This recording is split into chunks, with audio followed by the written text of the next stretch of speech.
मेरी टीम की तरफ से मुझे ये दिया गया है कि मैं चंद शब्दों में आपके बारे में कुछ जिक्र कर लेती हूँ। भविष्य की होम्योपैथी के जनक डॉक्टर अरविंद चोपड़ा चिकित्सा जगत में आज एक ऐसा बड़ा नाम है जिन्होंने अपने 20 सालों के चिकित्सीय अनुभव और रिसर्च के आधार पर होम्योपैथी चिकित्सा को नया आयाम देते हुए अपनी सुपर स्पेशलिटी मॉडल होम्योपैथिक चिकित्सा पद्धति का आविष्कार करके अब तक कैंसर, किडनी रोग, प्लास्टिक एनीमिया और अस्पताल में भर्ती मरीजों और गंभीर सर्जिकल बीमारियों से लगभग 300 बीमारियों के हजारों का इलाज इन तमाम चीज़ों को और रोगियों को पूरी तरीके से स्वस्थ करने में कामयाब रहे हैं। मैं आपसे रिक्वेस्ट करूँगी आप प्लीज मंच पर आए, क्योंकि मुझे लगता है कि चंद लाइनों को पढ़ने से बेहतर है कि आपका सफर कैसा रहा है हम उसको पढ़ने की कोशिश करेंगे और समझने की कोशिश करेंगे और साथ ही इस विश्व को एक संदेश देने की कोशिश करेंगे कि कैसे भविष्य में आगे बढ़ा जाए, ना केवल अपने लिए बल्कि उन तमाम लोगों के लिए जिनको आपकी जरूरत है। Request you to please be on stage.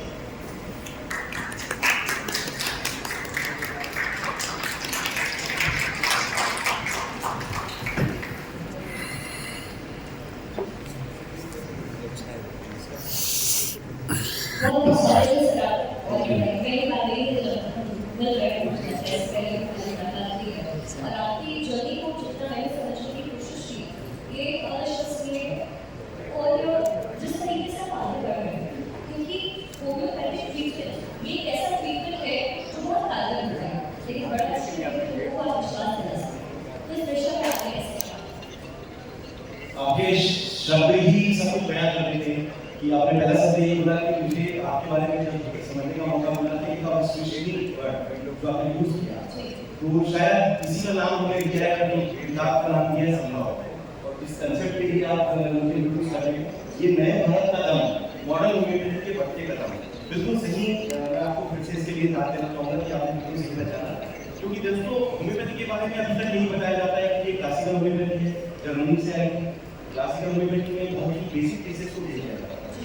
और जिस तरीके से विश्वास की बात है तो लोगों को होम्योपैथी पर विश्वास तो है, बट क्रिटिकल केसेस की बात करती है जहाँ पर मेडिकल साइंस रिसर्च कर रहा है और होम्योपैथी के बेसिक केसेस के ऊपर जब हम बात करते हैं और वहाँ पर हमारे पास कोई ज़्यादा संभावना नहीं दिखती तो लोगों को होम्योपैथी पर विश्वास करने के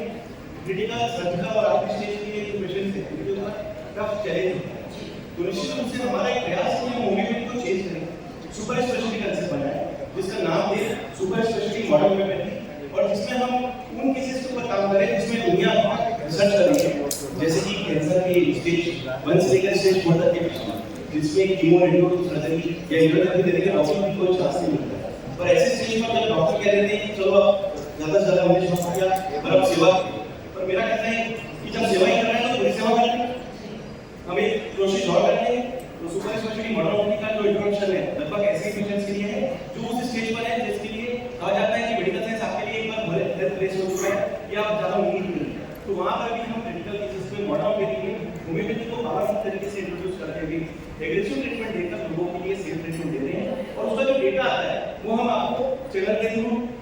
जब हमारे वेबसाइट के थ्रू अवेल कराते हैं ताकि आपको ये विश्वास हो कि इससे इस तरीके की पेशेंट्स के लिए डरने की जरूरत नहीं है। हमें कहीं ना कहीं एक ऑप्शन नहीं है जो दुनिया में मॉडर्न होम्योपैथी के नाम से हम एस्टैब्लिश कर रहे हैं और लोगों को पता चलना है। तो ये विश्वास है। अगर आपने कहा विश्वास किससे होना चाहिए, तो मेरे ख्याल से पूरी दुनिया का एक ही वजूद है कि अगर आप कोई भी डेटा सिस्टम बनाते हैं, चाहे वो WHO की क्राइटेरिया से हम बात करें या फिर हम हेल्थ सिस्टम से बात करें या फिर मैं अपने आप को खुद का एनालिसिस सिस्टम, क्योंकि मेरे घर में 19 एलोपैथी डॉक्टर हैं, आई स्पेशलिस्ट सेंटर होम्योपैथी, तो ये तो जरूर है कि मैं एलोपैथी से तो चलिए मैं बहुत कुछ नॉलेजेबल, कहीं ना कहीं मेरा क्राइटेरिया जुड़ा हुआ है। आयुर्वेदिक फैक्ट्री है तो कहीं ना कहीं ये भी पता है कि आयुर्वेदिक किस तरीके की मेडिसिन का यूज हो रहा है, होम्योपैथी में खुद पढ़ के आया हूँ। लेकिन उसके बावजूद भी मैं एक चीज मानता हूँ कि सभी सिस्टम में कहीं ना कहीं अच्छा होने के बावजूद भी कहीं ना कहीं लिमिटेशंस है, और वो लिमिटेशंस केवल तो सिस्टम की नहीं है, हो सकता है कि मेडिकल साइंस की भी। तो हम कुछ ऐसा करें जो लोगों को विश्वास दिलाए, और विश्वास दिलाने के लिए सबसे अच्छी चीज होती है कि जो आपने किया है प्रामाणिकता के साथ उसको आप एविडेंस बेस्ड सिस्टम पर प्रारूप बनाकर आप लोगों के सामने उसको बताएं, ताकि आपने जब भी कोई रिसर्च किया है तो उसको स्टैब्लिश होने में लोग आपको समझ सकें। तो निश्चित रूप से उस विश्वास के लिए हमने लगभग 3000 से ज्यादा पेशेंट्स का डेटा हमारे चैनल पर या YouTube पर हमने उसको अवेल कराया है, ताकि आप उस पर जाकर देखें कि वाकई में कैंसर का स्टेज 4 का पेशेंट है तो प्री एंड पोस्ट रिपोर्ट क्या बोलती है, या उस पेशेंट की फीडबैक क्या है। अगर किडनी फेलियर का लास्ट स्टेज का पेशेंट है या एक तरीके से ट्रांसप्लांट कराने की मजबूरी है या किडनी के लिए वो बार-बार डायलिसिस की मजबूरी में झेल रहा है, तो उसको हम कैसे 18 कैटेगरी से वापस नॉर्मल लाने के लिए कोशिश कर रहे हैं। अगर वो ऑटोइम्यून कैटेगरी है जिसमें ये बोला जाता है कि मेडिकल साइंस में कि एलोपैथी में इसका कोई इलाज नहीं है और सप्रेसिव बीमारियों के नाम से वो जाना जाता है कि हम जीवन भर इसकी दवाई करें, तो मेरा कहना है कि जीवन भर दवाई करने की जरूरत नहीं है। Modern homeopathy super speciality concept है, हम इसके माध्यम से आपकी जितनी भी ऑटोइम्यून बीमारियों के जो पॉजिटिव फैक्टर है उसको हम रिवर्स कर पा रहे हैं। ये बहुत बड़ी बात कर रहा हूँ, आपके चैनल के थ्रू बोलना चाह रहा हूँ कि हम ऑटोइम्यून फैक्टर्स के जितने भी पॉजिटिव फैक्टर है उसको हम रिवर्स कर रहे हैं और वो मेटाबॉलिज्म पर हम ऊपर से के अंदर से रिकवरी कर रहे हैं। और उस बात की पुष्टि हमारे रिपोर्ट्स पर कहीं ना कहीं आप चैनल के थ्रू देख सकते हैं, पेशेंट्स की फीडबैक सुन सकते हैं। इसी तरीके से मैं थोड़ा सा एक चीज और बोलना चाहूँगा, कई केसेस ऐसे होते हैं जिसमें सर्जरी होती है, जैसे कि बच्चेदानी में बैठा एक महिला के लिए बहुत बड़ा प्रॉब्लम होता है कि अगर हम यूजली कहते हैं कि आपको बच्चेदानी को हटाना पड़ेगा, छाती में रखना जिसके कारण हम कह सकते हैं कि आपको ऑपरेट करना पड़ सकता है, कोई ब्रेन में ट्यूमर जिसके लिए हो सकता है कि ब्रेन ट्यूमर का जो सर्जरी है बहुत ज़्यादा रिस्की हो सकता है, गॉल ब्लैडर का स्टोन जिसमें ऐसा भी हो सकता है कि आपको पूरा का पूरा गॉल ब्लैडर उड़ाना पड़े, क्योंकि गॉल ब्लैडर से स्टोन को निकालने के लिए बहुत ज़्यादा हमारे पास रक्त का सपोर्ट नहीं मिलता, तो कहीं ना कहीं पूरा का पूरा गॉल ब्लैडर रिमूव करना पड़ता है। प्रोस्टेट में हम पूरे का पूरा प्रोस्टेट रिमूव कर देते हैं। इस तरीके से भी एविएट के केस जैसे कि हमने देखा कि कोविड के बाद काफी एविएशनल नेक्रोसिस जिसमें हिप बोन का ट्रांसफर कराने की मजबूरी पड़ती है पर वो भी परमानेंट सर्जरी नहीं है। तो ऐसे केसेस में भी अगर हम सुपर स्पेशलिटी मॉडर्न के माध्यम से अगर किसी की सर्जरी बचा सकते हैं तो मेरा पूरा विश्वास है कि अगर हम एविडेंस बेस्ड सिस्टम से अगर उसको एस्टैब्लिश करते हैं और लोगों को पता चलता है कि ऐसे केसेस ठीक होते हैं बजाय सर्जरी कराने के, आप एक बार मॉडर्न के स्कोप को समझ सकते हैं, तो निश्चित रूप से किसी को भी अपने चीड़-फाड़ वाली आवश्यकता से हम बचाने के लिए जो मेहनत कर रहे हैं हो सकता है कि वो जो हमारा प्रयास है उसके लिए साकार हो सकता है। बिल्कुल, ये अगर आपने सोचा तो साकार जरूर होगा। तो शायद अगला सवाल मेरा आपसे ये है कि जो सफेद उन्हें करने के खाने में टेस्टी होती है लेकिन कहीं ना कहीं उसको एक स्लो प्रोसेस माना जाता है, लेकिन आपने इसको मॉडल होम्योपैथी का रूप दे दिया है, ये कैसे आपने किया है? क्योंकि लोगों के दिमाग में पहुंचने ही नहीं। मैं आपके चैनल के माध्यम से कई बार बात बता चुका हूँ और इस बार फिर से मैं बताना चाहता हूँ कि जो आपकी सोच है, जब हम लोग स्टूडेंट लाइफ में हम पढ़ते थे तो हमारी भी सोच यही होती कि सफेद सफेद मीठी मीठी गोलियां बड़े बड़े चमत्कार ऐसा सुनते थे, लेकिन जब क्रिटिकल केस से बात आती है तो फिर वहाँ पर फिर से वो लिमिटेशंस वाली होम्योपैथी के बारे में बात होती है कि हम ट्रीटमेंट कैसे करें। तो निश्चित रूप से जब मीठी गोलियां चमत्कार कर सकती है, बेसिक ट्रीटमेंट में अच्छा कर सकती है, तो क्यों ना हम इस मीठी गोलियों को होम्योपैथी भी बना सकें। तो कुछ रिसर्च करते हैं, कुछ नया करते हैं, तो एक विजन है, जैसा आपका एक विजन है, विजन ऑफ न्यू इंडिया, मेरा विजन है विजन ऑफ मॉडर्न,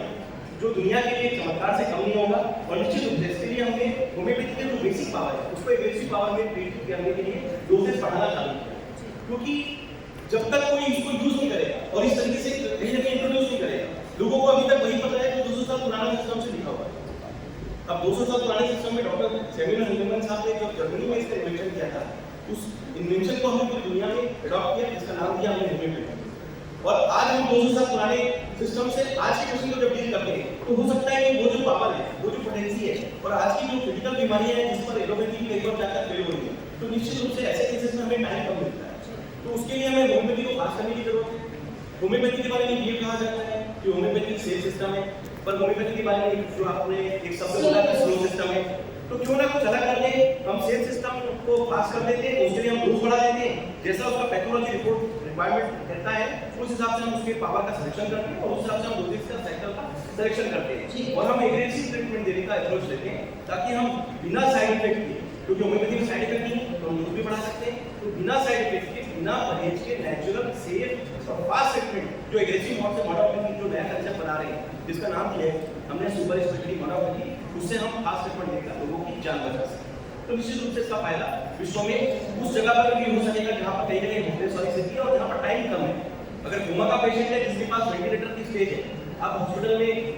किसी कोमा के पेशेंट को देखते हैं, वेंटिलेटर चल रहे हैं और कई बार ऐसा होता है कि डॉक्टर्स पूरी मेहनत करते हैं, उसके बावजूद भी कह दिया जाता है कि अब आपके पास इतना समय नहीं है, आप वेंटिलेटर को हटाकर आप बस जो फाइनल प्रोसेस वो कर सकते हैं। लेकिन मेरा आपके चैनल के माध्यम से एक मैसेज है कि दोस्तों आप modern homeopathy super special concept को अगर किसी की जान बचाने के लिए, क्योंकि हो सकता है कि हम आरटी क्लिनिक के माध्यम से भी जो अपनी दवाइयाँ देते हैं, अगर हम किसी एक पेशेंट की जान बचा सकें तो निश्चित रूप से उस एक पेशेंट की जान बचा सकते हैं, सर्जरी बचा सकते हैं, उस पेशेंट को जीवन भर दवाई देने से बचा सकते हैं और अगर उसको वापस खड़ा कर देते हैं तो ना केवल पेशेंट खड़ा होता है बल्कि वो पेशेंट फिजिकली तो ठीक होता ही है, मेंटली कॉन्फिडेंट होकर वापस समाज में जुड़ता है और दोस्तों, आप में से हर इंसान कहीं ना कहीं अपने फील्ड का एक डॉक्टर होता है। जैसे कि मैडम, आप इतनी अच्छी एंकर है, आप खुद भी बहुत अच्छी एंकरिंग करेंगे तो कहीं ना कहीं आप इस फील्ड की डॉक्टर है। पर कभी हो सकता है कि हम किसी भी फील्ड में अगर कोई तकलीफ वाला पेशेंट है, अगर हम उसकी मदद करते हैं, तो जब वो फिजिकली, मेंटली और सोशली जब खड़ा हो पाता है, तो निश्चित रूप से जो हमारे आरोग्य का डेफिनेशन है, जो आपका स्वास्थ्य भारत सम्मान का जो पहला शब्द है स्वास्थ्य, तो उसकी एक्चुअल मीनिंग की पूर्ति होती है फिजिकल, मेंटल और सोशल वेलबींग। तो कहीं ना कहीं उसकी हम पूर्ति करने की कोशिश करते हैं। डॉक्टर जी, मेरा अगला सवाल आपसे ये है कि होम्योपैथी की ट्रीटमेंट में बहुत बड़े काम है, लेकिन आप अपने आप को इस फील्ड में, जैसे कि आप फील्ड का जिक्र कर रहे हैं, अब आप मुझसे मेरा सवाल न करेगा कि आपके लिए फील्ड आपने क्या महसूस किया, क्योंकि ये सवाल आपके लिए इसलिए है क्योंकि जो दर्शक इस वक्त हमें देख रहे हैं, उनके लिए ये समझना बहुत जरूरी है कि हम आपके पास क्यों जाएं, तो आप अपने आप को इस फील्ड में अलग कैसे समझते हैं? देखिए, ये बात तो तय है कि मैं जो कर रहा हूँ देश के लिए कर रहा हूँ, तो समझना बहुत ज़्यादा मुश्किल नहीं है। जिस केस को ऐसा लगता है आपको कि ये केस मेडिकल साइंस में एक चलती केस है, या हम सब कुछ करके भी इसके लिए मजबूर हो रहे हैं, या एक हेल्पलेस या होपलेस सिचुएशन में, तो मैं आप सभी से अनुरोध करूंगा कि आप मेरे चैनल पे जाएं। आपको पता चलेगा कि क्यों हम डिफरेंट हैं और क्यों मैं इस रिसर्च को पूरी दुनिया में जो WHO को हम देने का जो प्रयास कर रहे हैं, जिसका नाम दिया है हमने संभव, जिस बुक का नाम दिया है संभव, मैं आपके चैनल के माध्यम से इसके बारे में थोड़ा सा ब्रीफ करना चाहूँगा। ये बुक मैंने अपने पास रखी है। इस बुक का नाम है संभव, जिसमें हमने लगभग मेडिकल साइंस के सभी सिस्टम के फेलियर केसेस को समावेश किया है और उनके प्री एंड पोस्ट रिपोर्ट को उनके पेशेंट्स के डेटा के आधार पर आपको सबमिशन कर जानने के लिए मौका दिया है। तो ऐसा जिस बुक में हमने क्लियर एविडेंस बेस्ड सिस्टम दिया है, ऐसा ही सेम एविडेंस बेस्ड सिस्टम आपको मेरे चैनल पर मिलेगा। और जब आप जाएंगे और उसमें लगेगा कि यार ये जो पेशेंट है ये तो ठीक हुए हैं, तो क्यों ना सर ने जो बोला है उस बात को हम अप्रोच करें, तो निश्चित रूप से आपके पास काफी पर्याप्त आधार होता है कि जब कुछ भी नहीं हो तो जब सब जगह संभव हो जाए। तो मैं आपके चैनल के माध्यम से बात फिर से कहना चाहूंगा कि सामान्य काम को असामान्य काम करने के लिए जो संभव करना कहा जाता है, जो आपकी लैंग्वेज में हम मानते भी हैं, मैं थोड़ा सा एक स्टेप ऊपर बढ़ता हूँ। हम असंभव काम को असंभव तरीके से करें। असंभव काम मतलब मेडिकल साइंस की चुनौती है, उसको संभव तरीके से करें, असंभव तरीके से करें, तो निश्चित रूप से हमारा आउटपुट होगा संभव। और ये 3000 पेशेंट का डेटा काफी है समझने के लिए। मुझे लगता है कि किसी भी पेशेंट को तकलीफ है, निश्चित रूप से अगर उनके परिवार वाले भी चैनल के माध्यम से अगर इस प्रोग्राम को देख रहे हैं, तो आप निश्चित रूप से हमारे चैनल पर जाइए, हमें वेरीफाई कीजिए। अगर हो सकता है हमें कुछ कमी है तो हमें भी बताइए, क्योंकि इतना एविडेंस बेस्ड सिस्टम है कि क्लियर कट हम अप्रोच दे रहे हैं कि आप समझ सकते हैं और हमसे कोई भी चीज पूछ सकते हैं।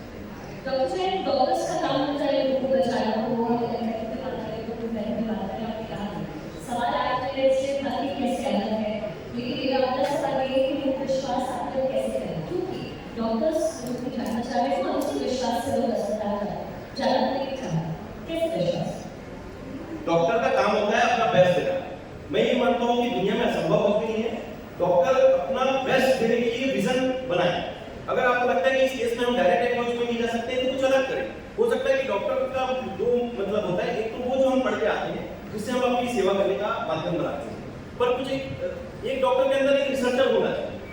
हर डॉक्टर के अंदर एक रिसर्चर होना बहुत जरूरी है। अगर वो रिसर्चर है तो निश्चित रूप से वो ये भी देखेगा कि मैं जब इस एविडेंस बेस्ड सिस्टम को जब एस्टेब्लिश कर रहा था, तो कहीं ना कहीं ये मेरे मन में कई बार आया कि सीधे सीधे अगर हम कई चीजों को नहीं कर पा रहे तो हम कुछ अप्रोच चेंज करेंगे और रिसर्चर की भूमिका में जाकर उस डॉक्टर के रूप में उसके लिए मदद करने की कोशिश करेंगे। तो निश्चित रूप से अगर ईश्वर ने हमें स्वस्थ शरीर दिया है तो हमारा पूरा प्रयास होना चाहिए कि हम इसको मेंटेन करें। और डॉक्टर के रूप में आपको ये सौभाग्य मिला है, इस हाथ में शिफा मिली है कि आपको लोगों ने मौका दिया है कि आप उनकी सेवा कर सके और उस जगह पे आपको वो देखते हैं जहाँ पर वो ईश्वर की श्रेणी में रखते हैं। तो निश्चित रूप से अगर आप किसी की जान बचाते हैं तो आपको, जैसा कि मैंने बताया, डिजिटल मीडिया और सोशल मीडिया देखकर जब पेशेंट को आप पता करते हैं तो वो आपको किसी डॉक्टर को किसी भगवान से कम नहीं समझता। और निश्चित रूप से ये हर डॉक्टर की अप्रोच होनी चाहिए कि वो लोगों की सेवा करे और निश्चित रूप से लोगों की जान बचाने में अपना बेस्ट दे। आउटकम अगर कहीं नेगेटिव हो तो भी हमें ये नहीं लगना चाहिए कि हमने अपना बेस्ट दिया।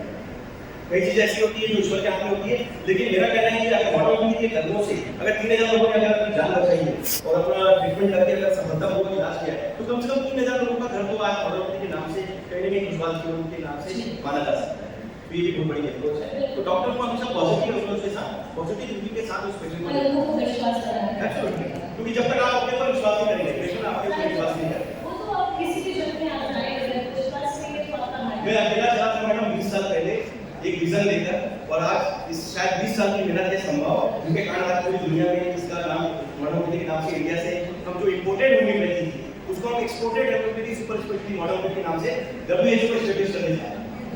ये तालियां तो बजनी चाहिए।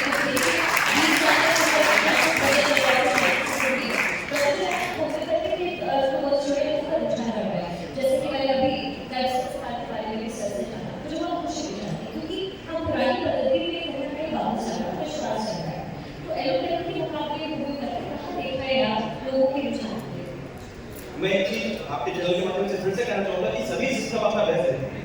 क्योंकि डॉक्टर की भूमिका हर सिस्टम में अपनी ही होती है। एलोपैथी अपना एक एस्टैब्लिश सिस्टम है, होम्योपैथी क्योंकि क्लासिकल सिस्टम था जो कि जर्मनी से आई थी, आयुर्वेद हमारे यहाँ का प्रचलित सिस्टम है जो कि ऑलरेडी एस्टैब्लिश है, पर फिर भी रिसर्च हर फील्ड में हो रहा है और मेडिकल साइंस में 70-80% बीमारी पर रिसर्च चल रहा है। तो क्यों ना हम एक कॉमन एप्रोच भी बनाएं जिसमें हम उन केसेस पे काम करें जिसमें जिस भी सिस्टम का बेस्ट डेटा अगर हमें मिलता है तो हम उस सिस्टम के एप्रोच को कहीं ना कहीं अडॉप्ट करें। तो एलोपैथी हमेशा से बेस्ट नहीं है, इमरजेंसी सिचुएशन में एलोपैथी हमेशा से बढ़िया काम करता है और निश्चित रूप से मैं इसका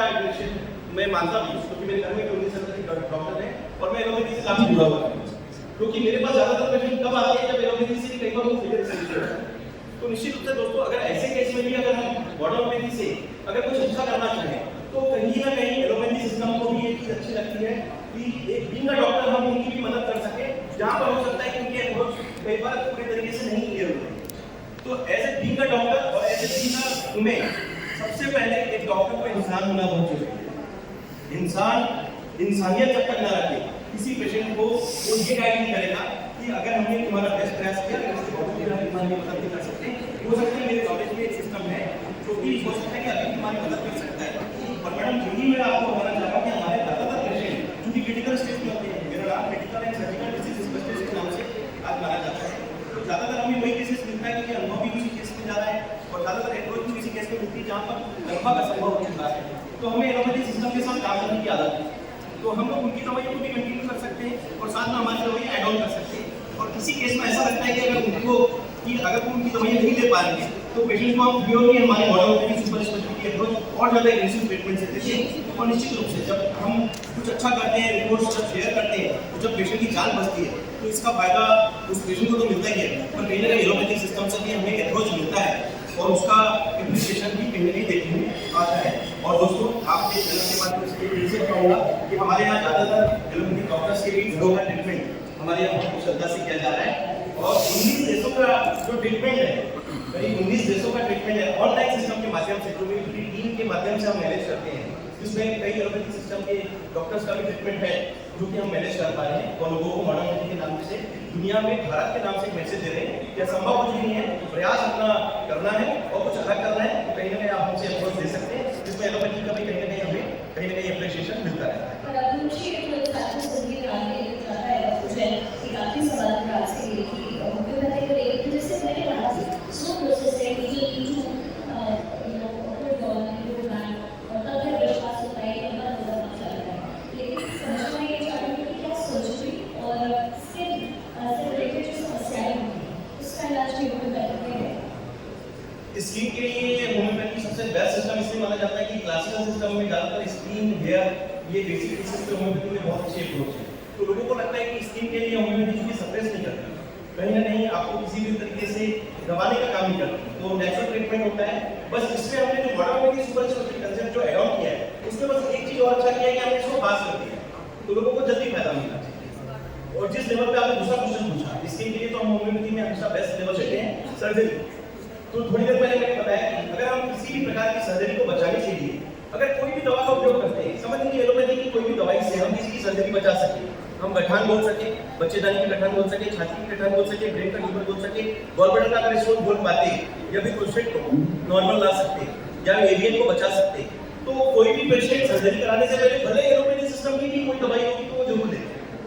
अगर वो दवा वहाँ नहीं है इसलिए एलोपैथी सिस्टम में वो सर्जरी पे जा रहा है। तो मैं आपको इस चैनल के माध्यम से यही अप्रोच दे रहा हूँ कि सर्जरी के पहले एक और सिस्टम अडॉप्ट कर सकते हैं जिसका नाम है सुपर स्पेशलिटी मॉडल, जिसमें आप सर्जरी बचाने के लिए लगभग इसी सिस्टम का उपयोग करें और दवाइयों के माध्यम से उन पेशेंट्स का डेटा को अप्रोच को कहीं ना कहीं फायदा मिले, ताकि हम किसी की सर्जरी बचाने के लिए जो प्रयास करें, किसी को चीर-फाड़ होने से बचा रहे हैं और उसका जो नेचुरल सम्मान है वो वापस मेंटेन कर पा रहे हैं, तो कहीं ना कहीं ये बहुत बड़ा प्रयास है कि किसी के लिए शारीरिक रूप से उसको खड़ा करके जीवन भर बिना काट छील के चीर-फाड़ के दवाइयों से किसी को ठीक करना। और निश्चित रूप से वो ईश्वर को याद करता है, मौका मिलता है, शायद मेरे हाथ में वो शिफा होगी जो मुझे विश्वास है कहीं ना कहीं हम उसको देते हैं, तो निश्चित रूप से मुझे भी अच्छा लगता है कि हम किसी की जान बचा सकते हैं, किसी की सर्जरी बचाने की मेहनत करते हैं और इस अप्रोच से दुनिया को फायदा मिलेगा। डॉक्टर जी, मेरे हाथ की करियर के दिमाग का सवाल है, खुद ही जहन में मेरे एक और सवाल है। विदेशों में इस पद्धति का इस्तेमाल मतलब में कब से बंद हो गया था? कोई भारत का नागरिक होने लगे क्योंकि इस समय आज़ादी का प्रकार है और भारत में कॉलोनी में भी आगे बढ़ रहा है। मेरा एक बहुत छोटा सा सवाल है, आप मुझे कहते हैं विदेशों में लेकर जा रहे हैं, भारतीय होने के नाते कितना गौरवान्वित आप महसूस करते हैं? एक भारतीय होने के नाते हम सभी को बहुत गर्व होता है, सिर्फ मैं नहीं 140 करोड़ जनता को गर्व होता है कि हम भारतीय हैं। तो भारत हमेशा से विजन रखता है, विश्व गुरु बनने में काबिलियत रखता है, तो मुझे लगता है कि होम्योपैथी जरूर जर्मनी से आई है, पर मैं आपको एक छोटा सा सेंटेंस में सबको पूरा करूंगा। जो सुपर स्पेशलिटी मॉडर्न होम्योपैथी का कंसेप्ट है, इसमें हमने हर जगह लिखा है कि ये भारत में इन्वेंट हुआ है। इसका मतलब हम जब ये इसको WHO सबमिट करेंगे तो निश्चित रूप से ये डेटा जाएगा कि भारतीय सुपर स्पेशलिटी मॉडर्न होम्योपैथी का आविष्कार, जिसको आप कह रहे हैं भविष्य की होम्योपैथी। तो भारतीय वर्ड हमेशा भारत के लिए गौरवान्वित करने के लिए माना जाता है और मेरा परम सौभाग्य है कि मैं इसके माध्यम से भारत का नाम WHO को भारत के लिए दे पाऊंगा। बहुत बहुत शुक्रिया आपका हमारे साथ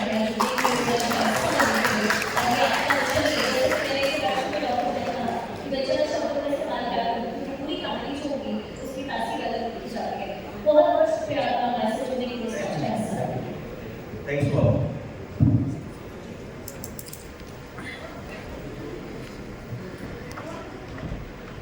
थैंक यू सो मच। बहुत सारी अहम बातें आपको मुझे पुस्तक करती आज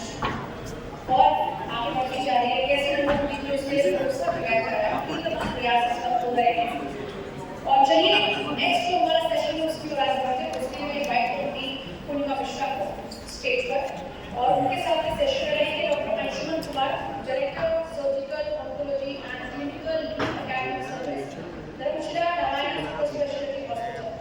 डॉक्टर अंशुमन कुमार। डॉक्टर